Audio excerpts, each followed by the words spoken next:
Oh, hey everybody, welcome back. This is Words number 38. I'm Emily Moyer. Danny Katz is with me. We have no idea what we're going to talk about. We're not sure we even have anything to talk about. So we are just relying on the fact that we are two obnoxious Jewish girls, and that'll hopefully carry us through, because that always creates something to talk about.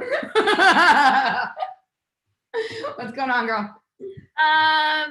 I don't know. Everything feels weird. Does this happen with your other shows where you guys jump on and there's nothing to talk about? Is it just us? Well, so it depends. Some of my shows are topic driven, right? Like I'm having someone on to talk about a particular thing. So generally with those, that doesn't happen. I have a different phenomenon with Robert. With Robert, we always sometimes we discuss beforehand what we're going to talk about. Sometimes we don't. But when we show up, like either one of us will have a lot of things we want to talk about and the other one will say, okay, or we'll both have a few. But what ends up happening is a lot of times we don't end up talking about any of the things we said we were going to talk about, because we'll start the show and Robert will inevitably start the show by telling some story that is in no way related to anything that we thought we'd talk about.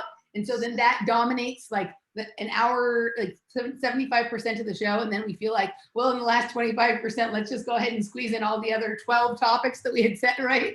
So that happens. So that's my thing with him. So I think each person that you work with regularly, I don't think I have a shtick with people who I don't work with on a regular basis, right? But all the people I work with on a regular basis, eventually there develops a shtick like that. And it's, it's different but the same. I feel like part of the issue is that generally, sorry, I'm just gonna have wardrobe changes every time you're off camera.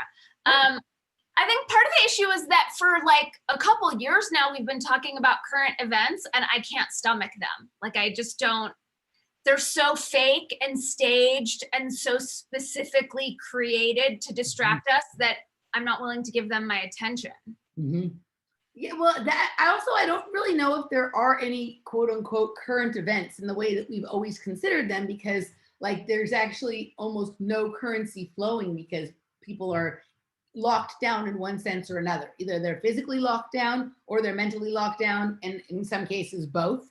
So the flow of energy, which is what current, right? A current is, right? We have many different definitions of it, but to have an interesting news cycle, you have to have a lot of things going on, right? So basically we've been looking at the same events from different positions in the room for almost a year now. And just describing the different, describing what the play on the field looked like from a different seat. Yeah, exactly. And I feel like I could recycle it and be like, here's what Eric Weinstein here's his latest bullshit about the fake election. But it's we've already done that. But since you just mentioned currency and current, here's one thing that I am noticing.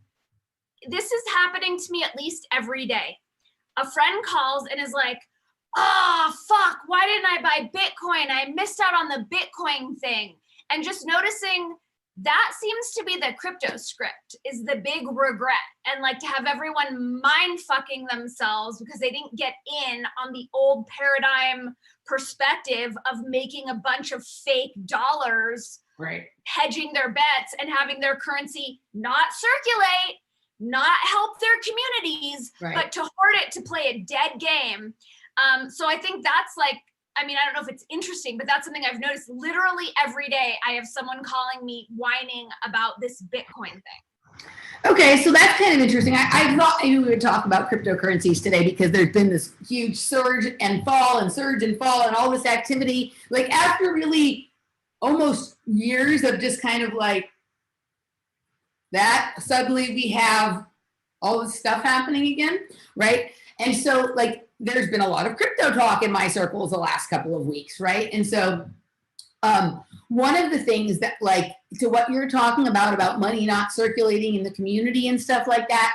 So one of the things, and I hope it's okay to talk about this, I'm just going to assume that it is, right, on a certain level. So, Jeff has been really invested in BSV, right? Which I think that in the beginning, he thought that it would blow up and be this huge thing, right? And it hasn't really done that. But one of the things it does do is it stays stable while all these other ones have up and downs, right?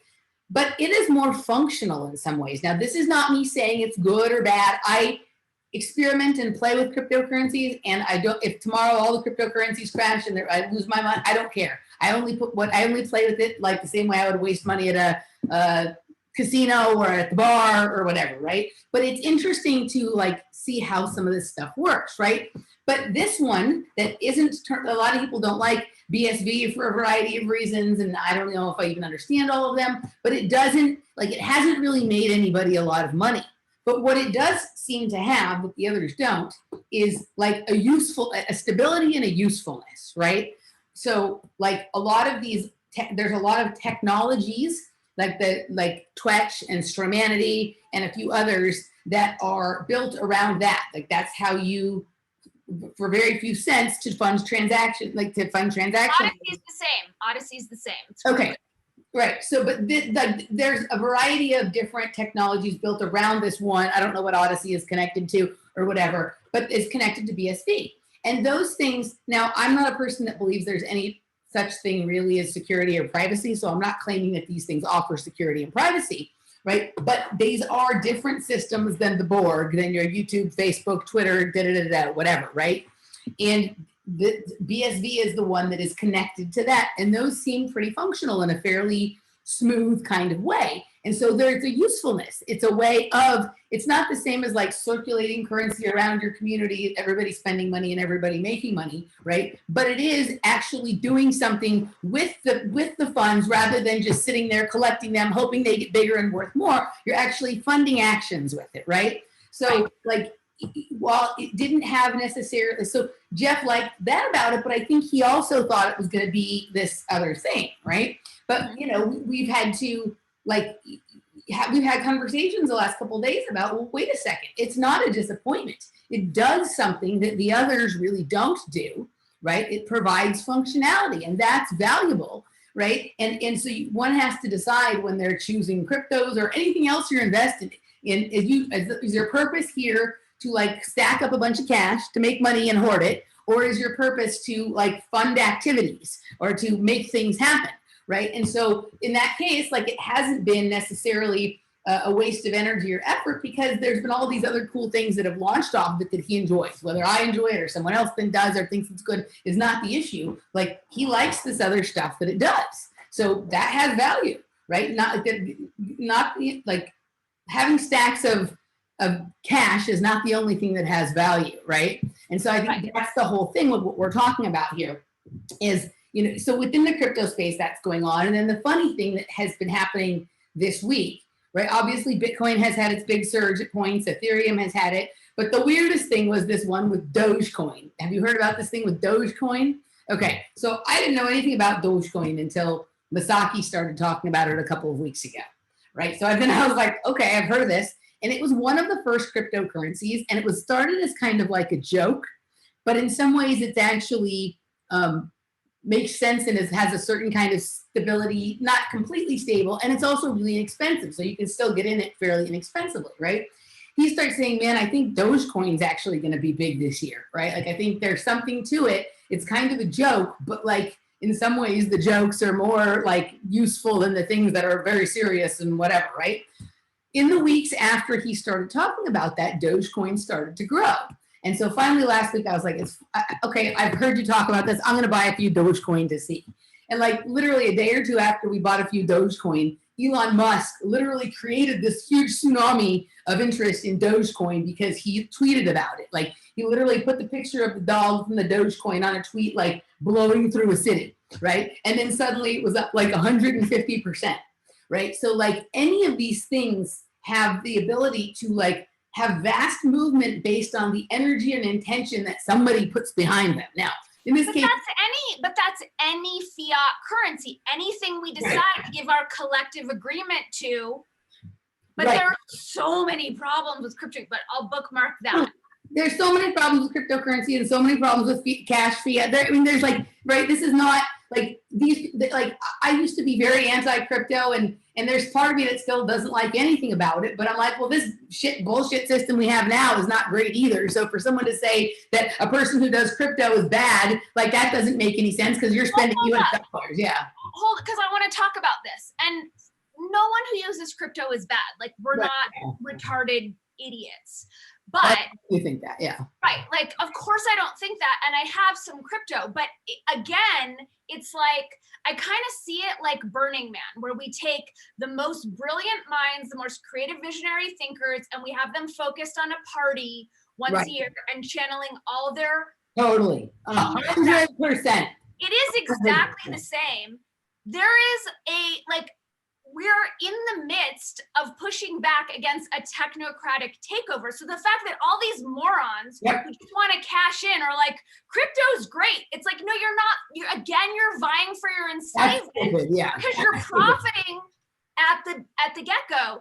To sign up for any sort of account that allows you to buy, you have to have intense ID verification. So it's not anonymous at all. You have to be wealthy enough to have a computer, or it's very classist, right? You have to have a computer. You have to be able to navigate all these things. We still don't really know what's going on behind it. And so right now you have all these kind of like, I don't know, the word that's coming into mind is lepton from that Jodie Foster movie where her kid is a genius. It's not really the right word, but like you have these people who just, again, they have this very outdated mindset about money. And they're like, oh, I can play the same old game with crypto, but it's not helping us. It's not helping. Yeah. Now is that everyone who thinks crypto is great needs to be like focusing their attention on what is a really sustainable economic paradigm shift for us, because this is enslavement.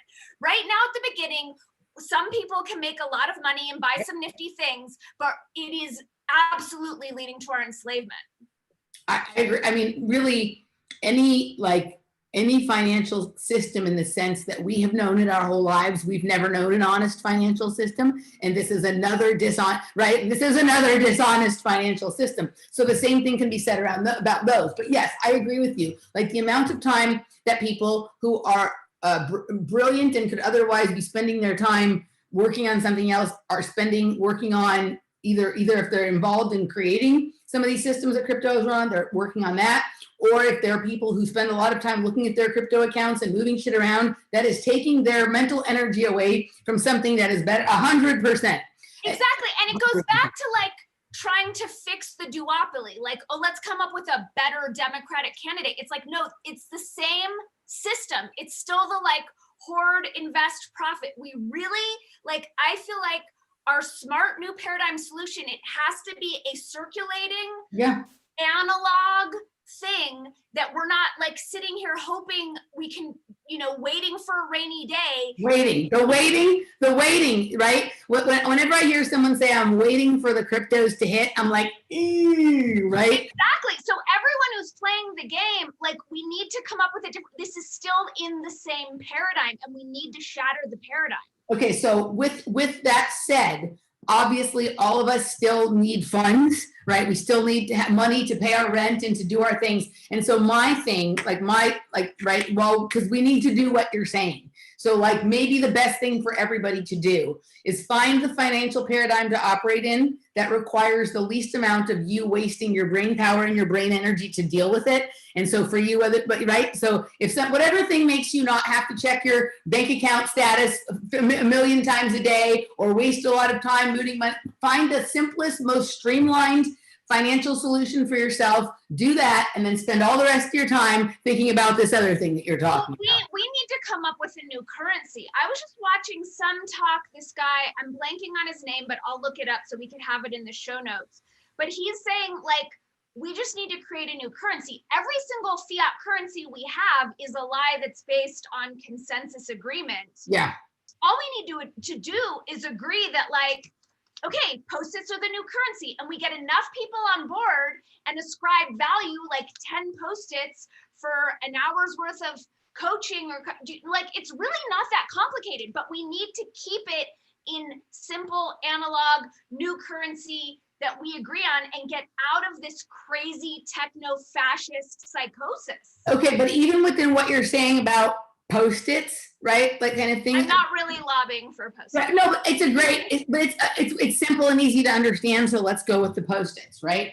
Like in combination with the agreement about a new currency, right? And keeping it simple would probably be best. Like there has to be some deprogramming of whatever mindset would have a lot of people running around hoarding Post-its then, right? Trying to see how many they can collect so that they can have more Post-its than the other people, right? Totally. We need a mass deprogramming. It's like all the virtue signaling, like mind controlled twits who think they're helping. We need to have some sort of like explanation as to the harm that hoarding and investing, not even harm that it does for communities, but it's not helping. You know, like what helps is when money circulates and is moving around our community so everyone can dip into it. And I feel like if we just had like a series of little, like, remember when we were kids and we had like Schoolhouse Rock or the donuts or like little things that just kind of explained how shit works? I feel like people don't understand how they're hoarding and hedging their bets on some future boom is really not helping the greatest good and not helping the most people. Okay, so maybe, and this just occurred to me. You remember, like, when you're a few years older than me, so you might not have watched Inspector Gadget. I'm only 20 years older than you. Jesus, get off it. Well, I don't remember when Inspector Gadget started, right? But like he used to like have these things that say, this message will self-destruct in half of so many seconds. So maybe with whatever the new currency is, that it should self-destruct if you don't use it. It loses value. Right. If you don't spend it in this particular period of time, it begins to either decrease in value or it just evaporates its value, period. Right. I've heard this idea before, and I think it is brilliant. The longer you hold on to it, the more value it loses. So there has to be some sort of like timer attached to it kind of thing, right? So that's kind of interesting. And so that almost requires it be a digital currency, but no way. I knew you were going to say that. And it's funny, in the pause between, I'm like, I know where she's going with this. No, because we could create jobs for humans who could literally just stamp it. Like, remember library books? Oh, yeah. Yeah. We could just have humans and create a, because we really need it. We're at the precipice. We need to push back against the digitalization of our entire world. So literally the person who works at the bank, I mean, obviously this already happens at the bank that they record what time you make your deposit, right? But literally okay, so let's just say that it begins losing its value after it's been in your account for 10 days, right? Or something like that. So then from the time it's marked that it came in, it begins losing its value on a 1% every 24 hours or whatever the fuck it is, right? And this is something, right? And so now there's new jobs for people at the quote unquote bank who are there to keep track of that. You could also literally like train your systems to do that, but more importantly, I don't want to train systems. Okay. I'm no more systems. This is analog world. We're saving humanity right now. Okay, but this is my other question on that though. Is it the best use of someone's humanity to have them stamping pieces of paper that? There are a lot of dumb people, babe, and that's pretty much all they can handle. And that's okay. That's okay. Not everyone is a genius, but like the average IQ is not that high. Also, it doesn't have to be a full-time gig. It could be a part-time gig. It could be like, we need to restructure everything. Like instead of driving Uber, it could be like a gig economy where instead of driving Uber, a person could stamp these things for whatever free time they have, 3 hours, 5 hours, whatever it is. It could be an internship. It could be a teenager's job. You know, it could be whatever. Like look how many businesses just closed and how many jobs are being lost, right? Because of bullshit automation and self-driving cars, which I pray never happens. But like people need jobs. People need to work. They would rather have a dumb job than feel worthless and do nothing. I mean, I agree with you. I think people feel better when they work. And also like one would hope that like that system somehow enabled or gave birth to people to have more time to do things that are creative, right? It's also going to create a complete upending of our mindset around money because now money's going to have more value the quicker we put it into circulation. So it's going to upend everything and it's going to kind of gamify and make it more fun to move money and give money and be generous. Okay, so I like that. I think we're on to something like that. What do we do then with like people? Okay, so people can spend their money but they can buy things and hoard things that are considered assets, like property or cars or, you know, goods that have certain value. What do we do with that? Look, people can do whatever they want, but if we're going to talk about, you know, like we have the people who are like, we need trans rights to make the world better. It's like, if we're still in the same debt economy enslavement system, that's not really going to make the world better. So we need to upend the whole thing, and there will be a transition period, and there will be people who are operating out of fear who are going to hoard. But if we're really, like, if we're putting our money, forgive the expression, but our money where our mouths are, and we really care about creating a sustainable, equitable, and even though I hate equity, but like equal, empowered, functional, peaceful future for all of us, we have to get out of the hoarding. It's fear. It's an enslavement system based on fear versus generosity and giving. So yes, there will be a transition, but ultimately my hope would be within a generation or two, it would catch and people would just be in the giving. So it's interesting what you just said about hoarding, because what my experience, like, so we think of people who, they even make TV shows about people who are quote unquote hoarders, right? And it's presented in the absolute worst light, right? Where it's like the fucking old lady with 600 cats and has never thrown anything away since her grandma died and whatever, right? But that the reason that they're doing that is because they're in fear generally of moving forward, of leaving their home, of being without the things. And we think of that as like, oh, this person has problems. But nobody ever thinks that about people who hoard dollars and properties and all of that kind of stuff. But they're operating under the same kind of fear. They have just figured out a way to express it in this way that for some reason people are entranced by, as opposed to like repelled by. 1,000%. I'm so glad you said that as well, because we're so, you know, ass backwards with how we perceive money and wealth. Like, we give these people props who have all these investments and all this money that doesn't circulate, right? Like, they're kind of lauded and placed on a higher status in our culture, but it is based on fear. I mean, I don't know about you, but I can think of so many people in my mind who will like operate out of a form of scarcity and like, oh, I can't afford this, I don't have the cash for this, but they have hundreds of thousands tied up in investments that they're waiting on. So they're taking on a scarcity mentality. Their money isn't circulating. They're waiting and in effect praying for some sort of emergency or waiting to die, or I don't know. It's just our perspective on money is backwards. And you know, early days, one of the first shows I did with you and Randy was about crypto. And it was like, crypto was this great white hope, even though, you know, it seems like you and I never bought into that. But we're shoving this thing that, let's say it even is, into the old model and seeing the same psychosis around the old model present itself while we're still enslaving ourselves to a system that where there really isn't any anonymity, even though they say there is. We don't know what's happening. There's no such thing as anonymity or privacy or security, like period, end of. I want to bring that back. Like, I want, you know, like I miss dollars that didn't have microchips in them or strips in them. Like, I am lobbying for us to bring, if we don't bring it back, it's not going to happen. You know, there's something funny. When I was little, like, okay, so I didn't understand that like checks like were tied to your identity based on an account number and your ID and your address. I just thought there was money inside of them. So I thought like my dad would present a check that was for $100 that had $100 inside the check. Right? And then I got a chance to really inspect his checkbook closely sometime, and I was like, wait a second, all these pieces of papers look the same, and they don't have amounts written on them, so how do they? And then I started to figure it out, right? Yeah.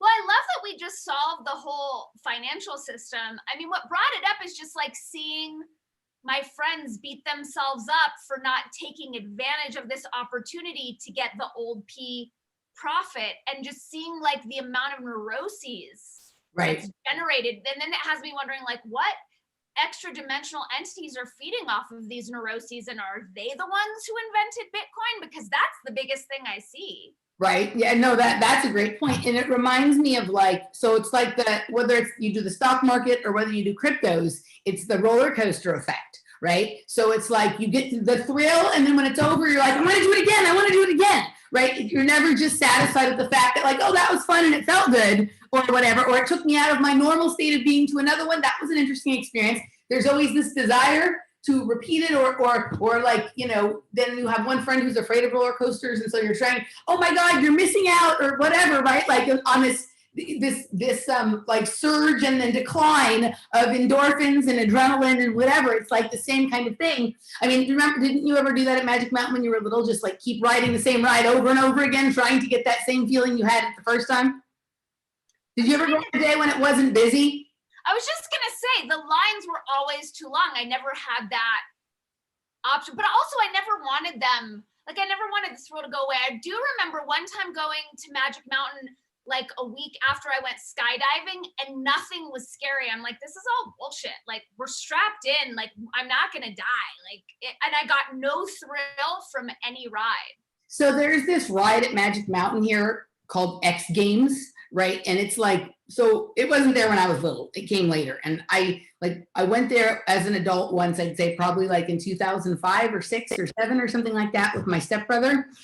And he really wanted to go. And I was like, all right. But we went on this X Games ride, right? And there's this moment on, so this X Games ride is one of the ones where the seat you're seated is hanging, like it's hanging for like that from the thing above, right? It's not your, okay. So it's hanging and they have. Whenever I'm on the hanging ones, I take my shoes off and throw them off to the side so I could be barefoot. Okay. So there's sound effects with this one, and there's like little clippings from like movies we all like, and you know, like Fight Club and different things. So there's all these sound effects while you're doing it, right? And that are accompanying the parts of the roller coaster that are scary and whatnot, right? But there's this one moment where you swing out like in a wide arc, and for 1 second you can't see the person sitting next to you, or the ground, or the roller coaster, or anything but the blue sky. Unless there's chemtrails in the sky then. So are you and the person next to you not on a connected like bench? Not connected. No, right. Okay.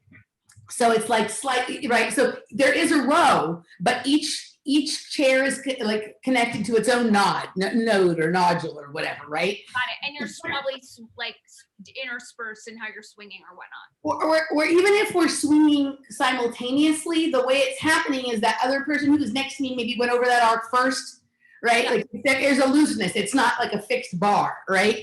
So for 1 second, like it's really just like for a brief second, you are just flying out there in the great wide blue sky with nothing else. And I was like, oh my God, that was incredible. Like that feeling, like that rush of like absolute freedom, which in some ways is the truth. Like really, we don't even know that all this other stuff we project around us actually exists. We're here having an experience. Everything else is like a creation on a certain extent of our own mind, but then that's happening for each person too, and we're interacting.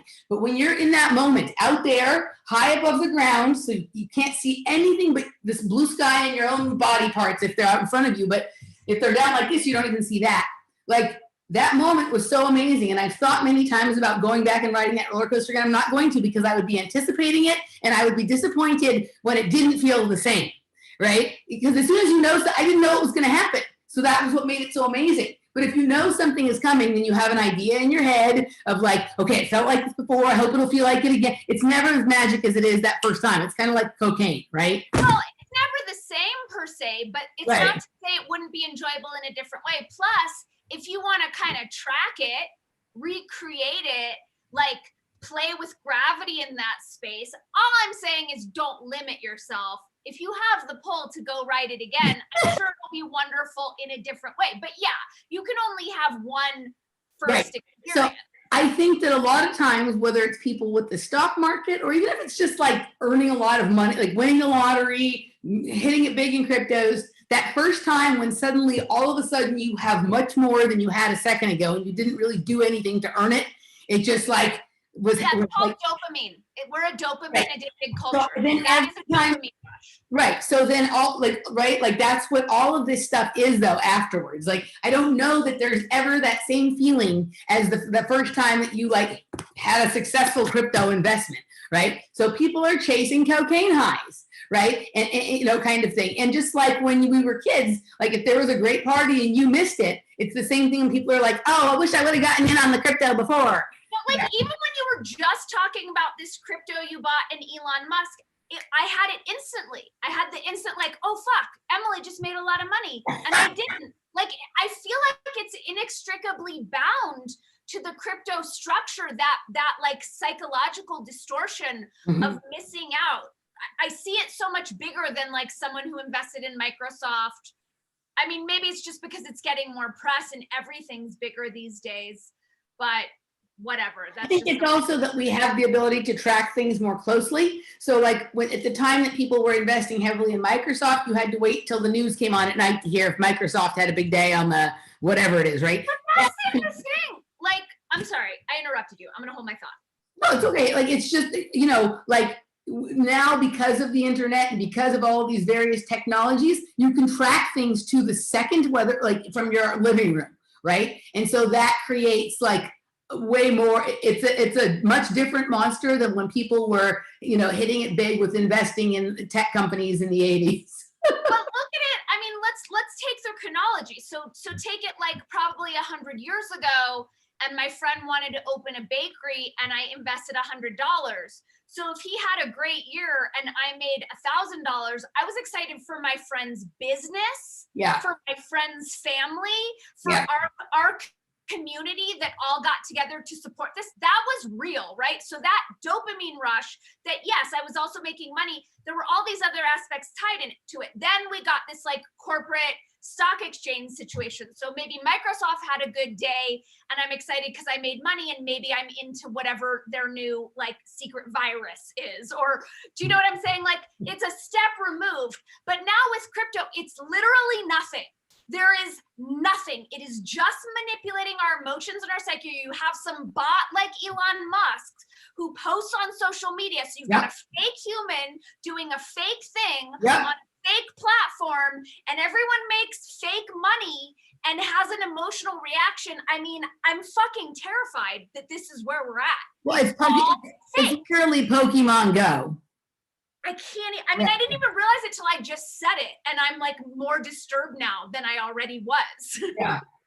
Yeah. I mean, that's the whole, I mean, but you know, and this is the whole sort of dilemma where people are fighting, like arguing over this kind of stuff. But that's how the dollar's always been fake too, right? At least since they took it off the gold standard for sure, but probably even, you know, before that. And then even, you know, just sure, like gold has functions, but not for most people, right? Like if I have a huge like pile of gold in my closet, like I don't know how to use that to make like electric wiring that is going to have conductive stuff. I'm not a jeweler. I'm not a whatever, right? So there's always been, even at times when it was, you know, theoretically stuff that actually has value, like to me, if I can't work something, it doesn't have any value. If I don't understand how something works, or if I can't do something cool with it, or if I can't make up a story about it or whatever, like that's just my personal, like, right? Like I like to, one of the things for me, like when I'm dancing, like at a party, like if I have to hold the water bottle or something like that, like I'm cool with holding something if I can like incorporate it into my dancing, if I can play with it. But if something distracts me, like that's why I never bring my phone into a party, because it's in my pocket. I can't move the same way, and I can't dance with that. But a bottle of water, like you can roll it around and kind of do cool stuff, and right, like different things. So if I can turn whatever thing I'm saddled with into some kind of prop that like makes a game or makes something that I'm doing more interesting or more fun or more entertaining or weirder or whatever, then I'm down with it. But otherwise, it's just annoying to me, and I don't like it. I don't want it, right? And so for me, I agree with you. Like I want to be, for me, having any kind of like money or funds is just to enable me to be able to do cool stuff, right? Not to get more things, right? Or to have super fancier things. I mean, sure, we all like nice stuff, but for me, there's a limit. Like I don't care about super expensive cars. I'm not interested in like $1,000 suits. I don't care about that shit. It doesn't do anything for me. I want to like have, I like things that are neat, you know? Totally. I wonder what the new, like I remember, I mean, obviously don't remember, maybe it was a past life, but salt was a currency at one time, and that has always stuck. That makes sense to me. Like everyone wants. I have to show you my salt. Okay, All right, so this is fucking, get the little thing. All right, this, I don't know if you're gonna be able to see it, and you might not be able to see it well, but you could literally go buy the same salts I'm gonna tell you about and confirm it for yourself, okay? So I have always been attracted to salt, and for people who've heard me tell the story some other time in some other place this week, excuse me, I've always liked salt. I'm salty, like the dogs like to lick me because I'm salty. I like salt, right? When we were in South Africa at Robben Island, like everyone else was fascinated with checking out, Mandela's cell and the limestone quarries and stuff like that. Okay, right? And I didn't really care about that. There was these rocks outside on the ocean that had all this salt that was like clumped on it, and it was like in these very cool crystalline patterns, and like it was shimmering and sparkling and creating prisms and rainbows. And I was just marveling at how I could touch it and taste it, and it tasted like salt. And I was just like, wow, this is it. This is the magic about this island. Fuck the rest of the bullshit and the story that goes with it, right? That was long before I knew about the Mandela effect and the question, right? Whatever, right? That was my Mandela effect. So I was having this conversation with someone who's in our Project Kids group the other day, and we got into a conversation about her resonating with salt, okay? Like that's her homeopathic thing she resonates with, according to some esoteric version of homeopathy that a friend of hers practices, right? And I was like, oh, that's interesting. It made me think of that story, right? And then I thought, I had this thing sitting here next to me on the table here that Laura got from Masaki. And this is a very basic radionics board. Just so you know, as I'm holding this, there is so much energy coming off of it. It's not even on right now. And it's that is so cool. Did Masahi make that? No, he didn't make it. What this does, this is like a basic piece of technology that has the same function as his big fancy pyramid that you see in the back there, right? Yeah. Like it's more of like a functionary way to, that's beautiful, this is functional, that the beautiful thing functions this way too, right? So if you look at it, it looks kind of like if you look at a pyramid from the top down, right? Or remember when we used to make God's eyes and when we were kids? What do you mean used to? I have two right here that I made as grown up. Right. Okay. Right. So it looks like that. And it also looks like a lot of things I see in my remote views and my visions and things like that. Right. So she's telling me this, like we're having this conversation, and I go at one point into the other room in the pantry, and I see this salt that I have in the pantry, and this is called Malden sea salt flakes. And you see this the emblem? Oh, it's the same symbol. It's the same. And literally every single piece of salt, you can't see it because it's so tiny, looks like that and has those same. So this is electricity. So salt is electricity, right? And what is the first thing that they tell people to do when they have some health problems? Stop eating salt. And then from there, their health deteriorates because they're taking away the natural electricity from their body, right? There have been salt wars. Right? People love the feeling of taking a salt bath. They have a salt lamp and whatever. But people are still really afraid to eat. Purifying. It completely purifies the body, detoxes. That, and then also like if you're into the electric, and we talked about this before, if you're into the electric universe theory or the Thunderbolts project, they do work with Dr. Jerry Tennant, who we took a course from. And he says that healing is voltage. Well, what is voltage? It's electricity. So if you don't have the right kind of salt in your body, you won't have voltage and you can't actually ever heal from it. Okay, here, I found a really good piece. Let me see if I can show this piece to you. So this piece, it's a little crusty from another pieces being stuck to it, but I don't know if you're gonna be able to say, I'm gonna put it on something. So like if there's a black thing I can put it on so that I can see the reflection of it. But it's like literally like a little pyramid in my hand. It literally looks like a little pyramid. Thanks, Laura, you rock. Okay, speak so it's not on me. Okay, so if you look at it, it has, I don't know if you can see it well enough. I don't know that I can make it close enough. I can see the shape, but I can't. Literally a pyramid shape with all of those same lines on it that are in the picture of the salt there. Like, see, these are all little pieces of the salt. This piece literally looks exactly like that, but it's real, not the picture of it. Okay, what this is making me think of, and I don't want to take us away from salt because there is so much with salt that I think is relevant.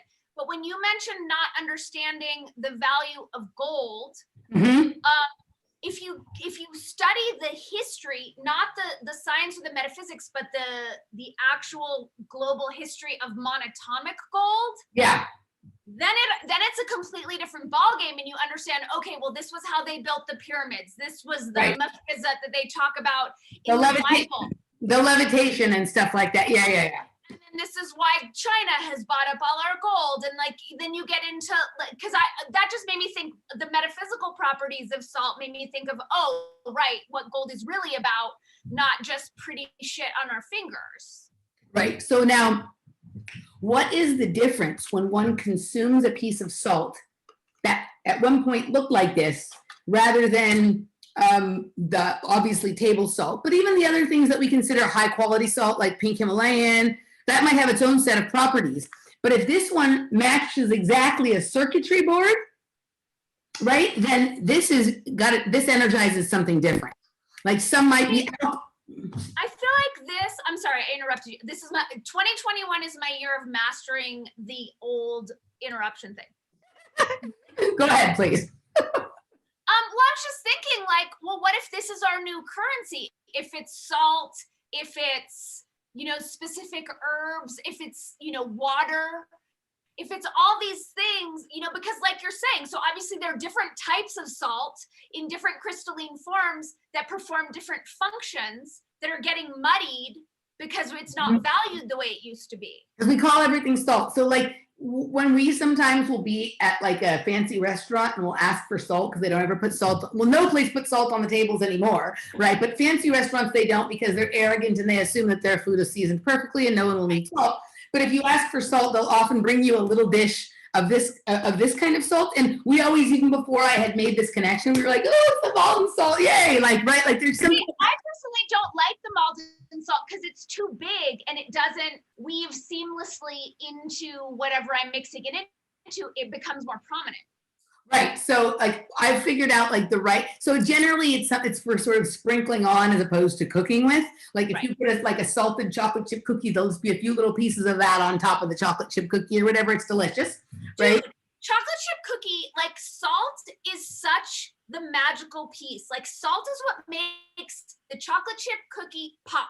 It's the just right salt perfection. Well, think about that. When a food is seasoned perfectly, right? Perfectly, it pops in this way where like other things are, yeah, it's okay. Oh my God, this is so good. It usually has to do with even if it has like some other herb or flavoring, it's the right amount of salt that brings out that flavor. So salt. So I remember reading a book about this. It was about when Pol Pot was sort of destroying Cambodia and that particular genocide. And it was like a family story. And this woman was starving. She had been without food for like some ridiculous amount of weeks. And her concept, I never forgot this. She wanted rice with salt. It was never just rice. It was rice with salt. And that stuck with me. I'm like, this starving person is craving salt. What is that about? Well, that for me, like sometimes when I feel like a little bit off, like I assume I need salt. Like even just like a lick of salt or like a dab of mustard or something that is salty will make me feel better. But isn't there that rice thing that you were eating for a while? You put just rice and salt? Damasio on it. Mm-hmm. Yeah, sesame. Yeah. She was doing like a Jawa diet when she was at the yoga retreat, and it was just rice with sesame paste and salt. Right, kind of thing, like the ground up sesame seeds into a paste. But I just had to check because something ticked in my mind. There's a cryptocurrency called salt. Okay, but I just had to check and see if anybody has made, right? But I think to the point, like this is something like, I think whatever we pick to be our currency has to have like many layers of meaningful properties like this or the Ormus gold. Like it has to be beautiful, taste good, provide electricity or energy, like mimic something in nature or some created piece of art that is also like energizing to look at, right? So like this, obviously the pyramids, circuitry boards, right? Kind of like it has all of these natural like fractal geometric patterns in it and stuff like that. Like we should look for these things and the things that we say have value. I just got a chill when you said that. Also, what I like about salt is the different tiers and the different types that do different things. And I also think whatever it is we're moving into, The box of salt I have that have all the different kinds. It has like all those different tubes of salt. I have something for that too. Hold on. It just makes sense for our currency to be something that balances the body, optimizes the body. Like let's bring it, as you talk about, space exploration being internal exploration. Let our currencies be something that support us on an internal level instead of becoming greater and greater fictions. Yeah, no, I mean, totally. Something that makes sense to a person on in whatever realm they're playing in, right? Like, kind of like cryptocurrencies, like only a few people can like make certain kinds of metaphysical sense of that. Like to most people, like it doesn't resonate on any level other than pushing buttons on their computer and their bank account says they have numbers, right? And regular money is just like either numbers in a computer or paper in your wallet. Right? It doesn't have all this cool stuff about it. I guess the most interesting thing about our fiat currency are like kind of doing analysis of the designs that are on the dollar bills themselves. Exactly. We used to play like liar's poker with the numbers. Like there was some sort of function to them. The other piece with crypto is that it's a giant waste of time. Like even just trying to buy it takes energy, and it's also a waste of energy. It's a waste of time and energy, and we need to be more streamlined with our time, energy, and attention, not less. I mean, even loading on Odyssey, there are just these extra steps that I have to go to because of the crypto element that it's tied to, and it's a pain in the ass. It's a waste of my time. I'm not into it. Okay, so I have this cool thing that my cousin gave me once, right? And it's called, this might not be the highest quality version of it, but I'm sure it exists as a copy of something that is more real than this. Okay, so this is from Trader Joe's and it's the 7 salts of the earth, right? I already love it. And so there's different tubes with different kinds of salt. Wait, right? will you hold it up again? It was on me. At the top. There, so like it's basically a box that has tubes. I've used most of one of the tubes, but everything else. What was the one you used the most of? I think I was out of my regular Himalayan salt, so I used the one here. It's just pink Himalayan salt, right? Okay. So there is Hawaiian red salt, right? So there's, let me get these out. Hold on, I don't want them all to fall out. There we go. Okay. Laura is there. I'm just curious because Laura's there. Like, do these have different medicinal properties? Okay, let's look them up. Let's look them up. I don't know that they Okay. So there's Hawaiian red salt, right? And it's like, it's just your normal standard looking salt in terms of like the size and shape of it, but it's a very rust colored, like rust, like. There has to be something to that. Like nature doesn't make mistakes. God wouldn't create a red salt if red salt didn't have a very specific resonance and a very specific frequency that did something, right? So this whole box of stuff comes from South Africa, but we're checking to see what these different things are. So there's 2 kinds of Hawaiian salt. There's that Hawaiian red salt. Does it say anything about Hawaiian? I'm reading. Okay, Laura's reading. She'll get back to us. There's Hawaiian black lava salt. So this also, the salt pieces are a little smaller, but they're a little smaller than the red salt. And they're kind of different shapes, the geometries of the pieces, and they're black, right? They're pretty uniformly black. And then there's a blue Persian salt. And the blue Persian salt, these pieces are sort of standard, look similar to Himalayan pieces. And they're all clear, except for a few, every random, there's some pieces that have like a blue tint on part of it, and a few that have like sort of a rust colored tint on part of it. So that's the blue Persian salt. And then there's. Wait, isn't that cultural appropriation? We're all over. Someone suing Trader Joe's for this? I'm offended. Right. So, yeah, well, it comes from South Africa, though, so they're probably the exception to something. I don't know. Anyway. Right. All that stuff was planned there. So then there's Inca sun salt, which I assume is like, from Peru or somewhere in the Andes or whatever, or something like that. And it's kind of an off color, like a sort of beige, like not quite white. And there's some pieces that are a little bit more like beige or orangey, and some pieces are very small and some are bigger and differently formed.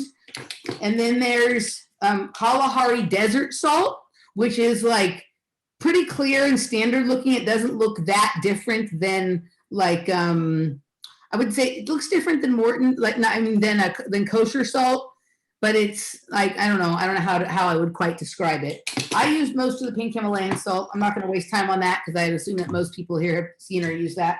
And then there's this oak smoked salt. So I think this is just a prepared flavored salt. Like we have some others of those, like salt that has been prepared with smoke or chipotle or whatever. So I don't know that this is from a location, but this is something that's been treated with some kind of smoke from oak.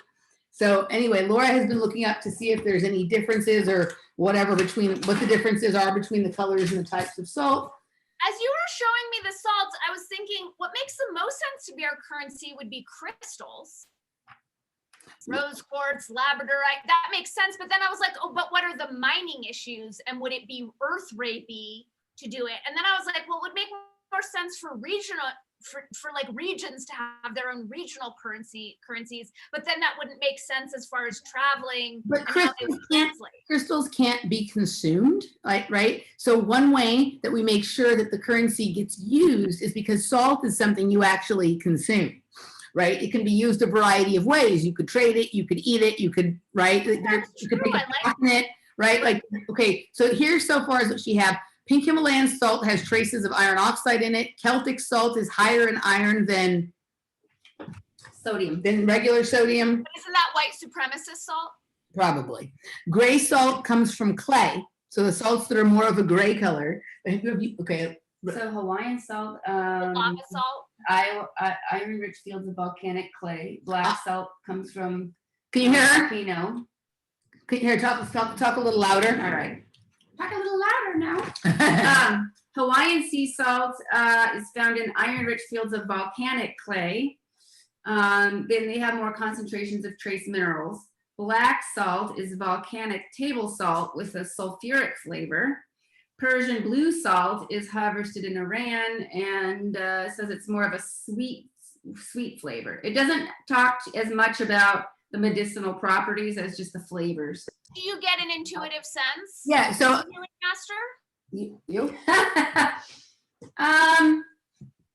Not really, other than that it has the minerals, right? And the iron.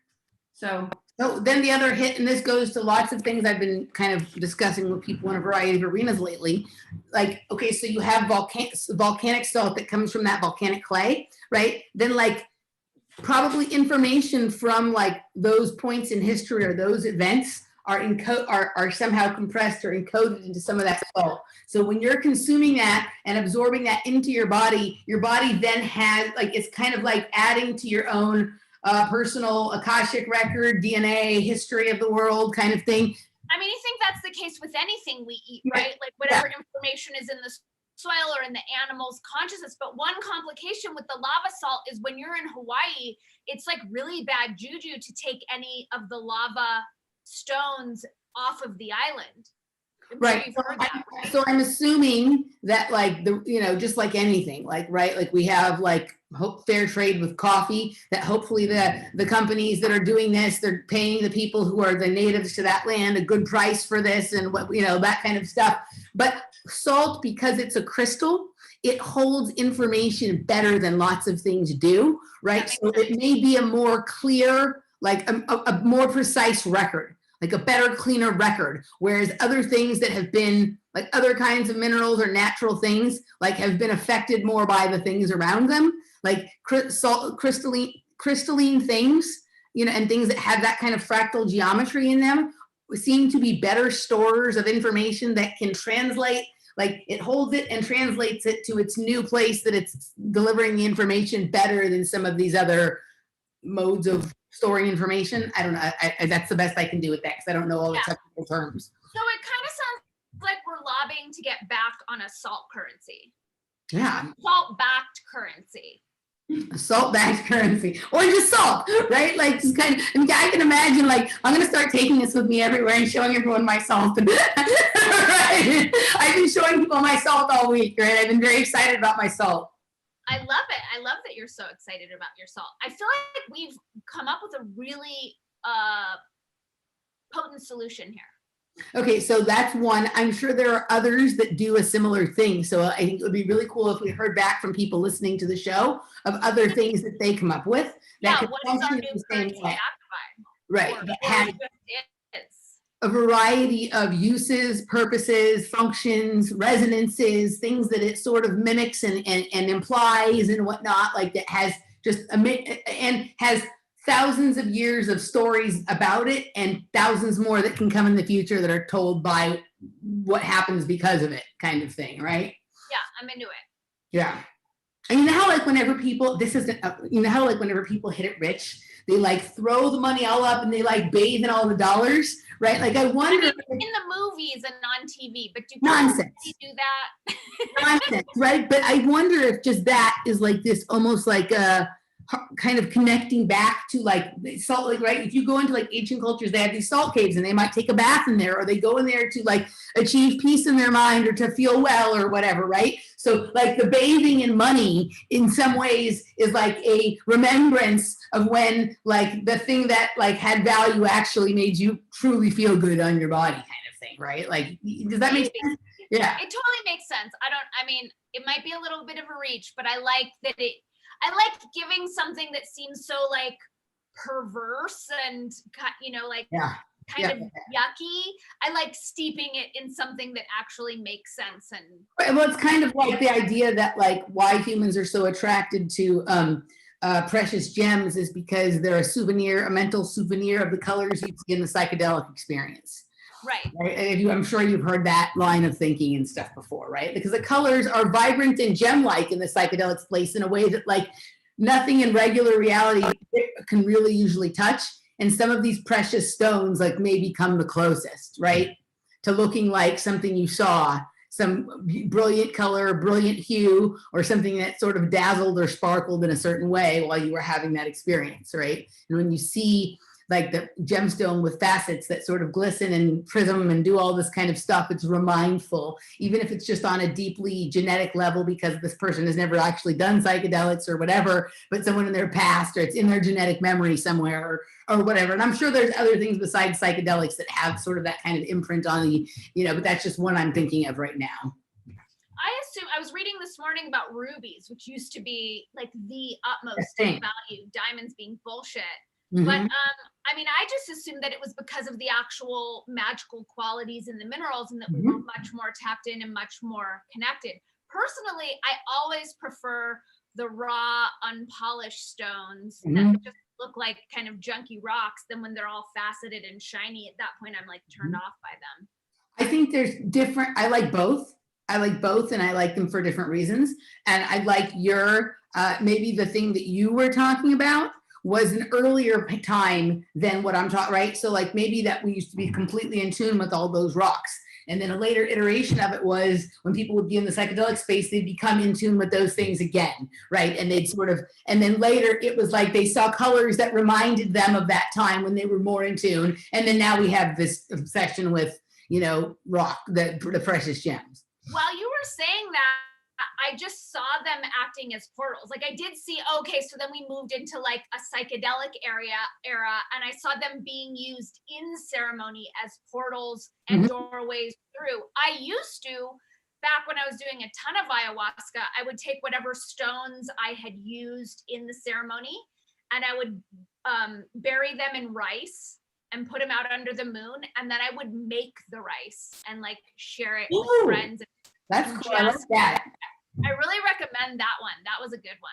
So, and then to salt that rice might make it amplify even more. I feel like it would pop, like as soon as you said that, I just got a chill and I'm like, okay, that's when it all like pops and comes into place. Yeah, okay. So what you were saying about, so one of the things, so this Ibrahim Karim guy, he does this biogeometry stuff and he talks about when you have like. His name keeps coming up.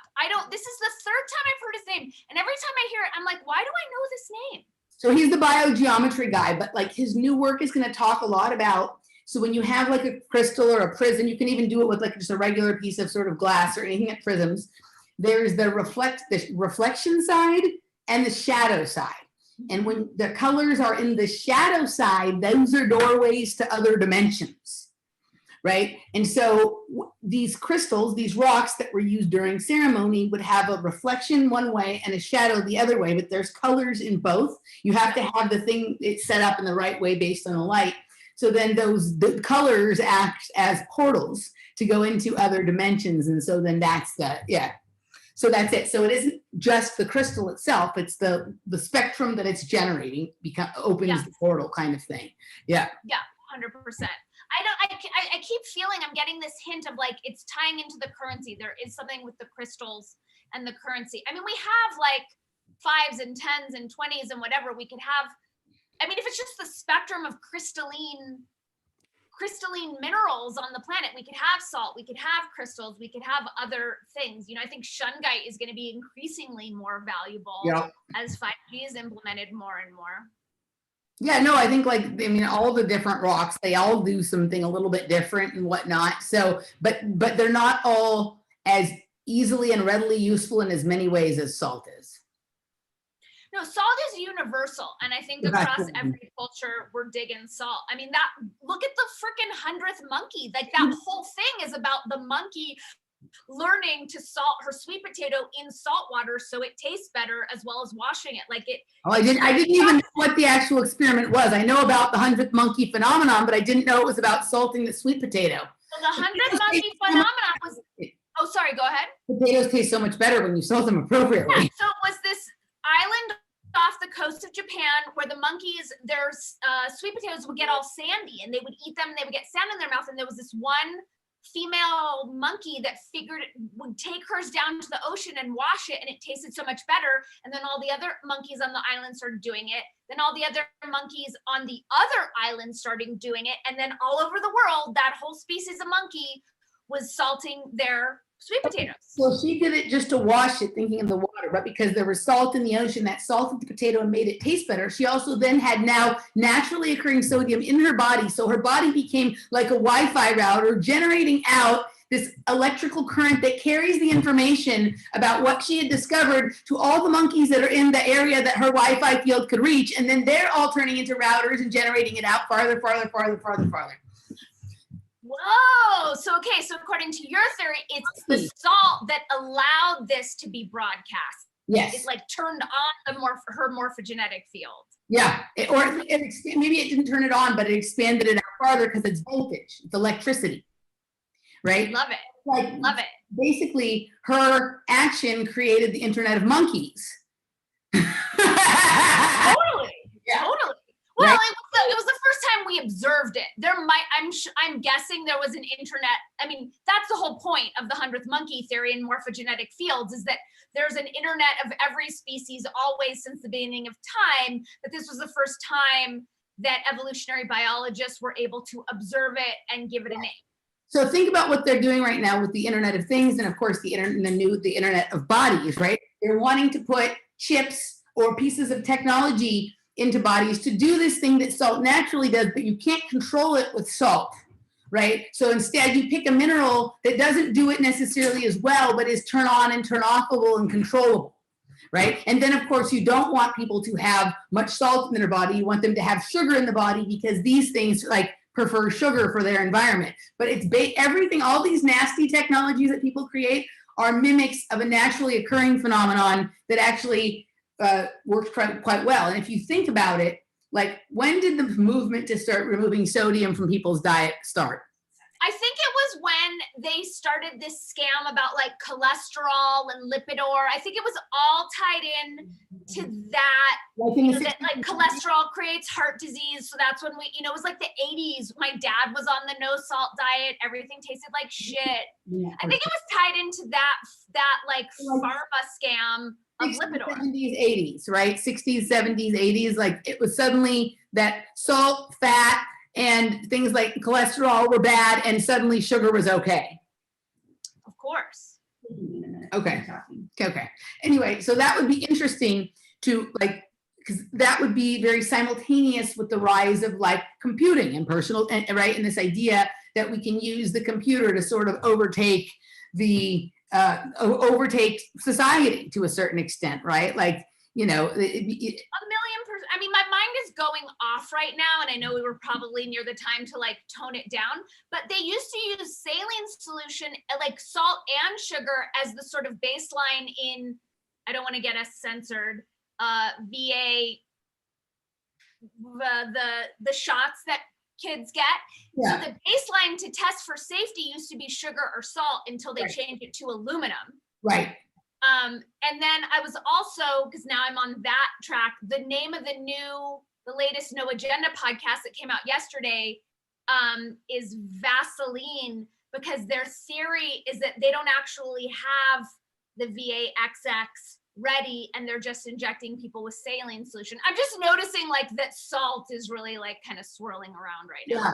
Yeah. No, it's, I mean, super interesting. It would be really curious to see if how many people who are buying the current bullshit hook, line, and sinker, how many of them are on low sodium diets or eat diets that are high in sodium, but it's all like table salt, right? Kind of thing.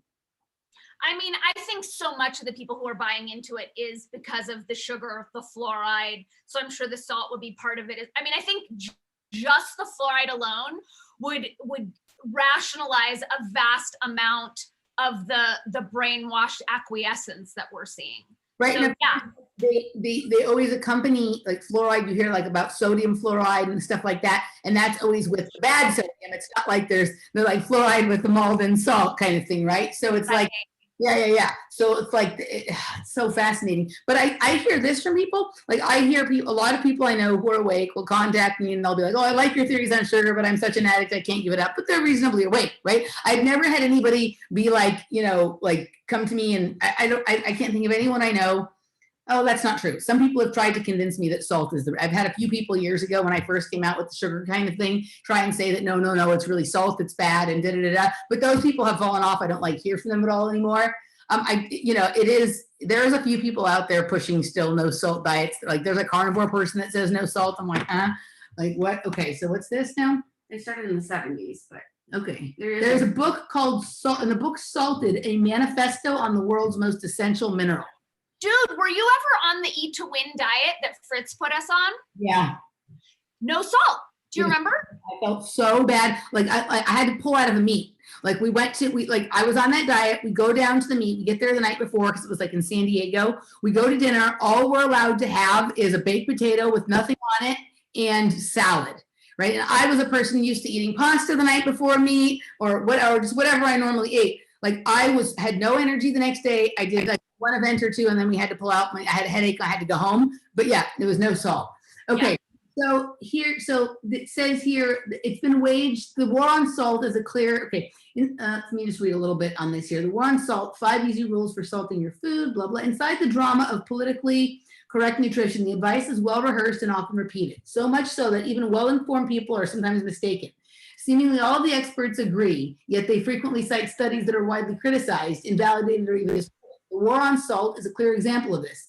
Waged since the 70s, it isn't based on current, there's the word again, so we have a good synchronicity here. Totally. It isn't based on current science, common sense, or traditional wisdom, yet the advice to limit salt is continually echoed. The claim that salt intake causes high blood pressure first appeared just as MSG was being marketed as a salt substitute. So they wanted people to stay away from salt, but MSG was okay. Who manufactures MSG? And MSG activates the dopamine centers, largest. Okay, so it's a neurotoxin. It's a neurotoxin. Of course, they'd rather have us have toxic. I want to know who invented it. I'm looking this up while you're doing this. Similarly, in 2011, just as another salt replacement was ready to market, the FDA made plans to legally limit the amount of salt allowed in food. Remember when they were trying to say that in New York, that they were going to put salt limitations, and they didn't do it because the entire restaurant industry in New York would have gone out of business because that relies on salt. All those fancy restaurants, like salt makes it fucking taste good. So it didn't go through, but that's Bloomberg wanted to do that shit. At the same time, he wanted to, measure how much soda you could have. Fortunately, many notable scientific and culinary defenders have stepped in to vindicate the role of salt in healthy diets. The summer 2011 Wise Tradition article cites 14 separate studies. The most recent alarming study suggests that, hold on, where did I lost my, it suggests that reducing salt intake may actually lead to increased death from heart disease. Sodium chloride is as crucial to the processes of life as it is to preparing food. Yet despite our biological need and natural taste for salt, we need to relearn the art of salting food. We've been bombarded with industrial substitutes for salt and misleading marketing for the low sodium diet. Furthermore, the salt we consume today is an industrial product that barely resembles the salt of our ancestors. Just like our money doesn't resemble the money of our ancestors, and our values don't resemble. Like our water, I mean, nothing does. Everything, like our fruit, our vegetables, everything's so like fake. Yep. All right, I'm gonna have to get this book. I'll put this. We'll put it in the show notes, the link to that article. Yeah. All right, let's let's end the show here and let's go over to Afterwords and make something else to talk, something else up to talk about for a couple of minutes. It's gonna be juicy, guys. You totally want to check out our Afterwords. We know exactly what we're talking about. All right, guys, you can find her at DaniCats.com. You know where to find me. We'll see you guys next time. All right.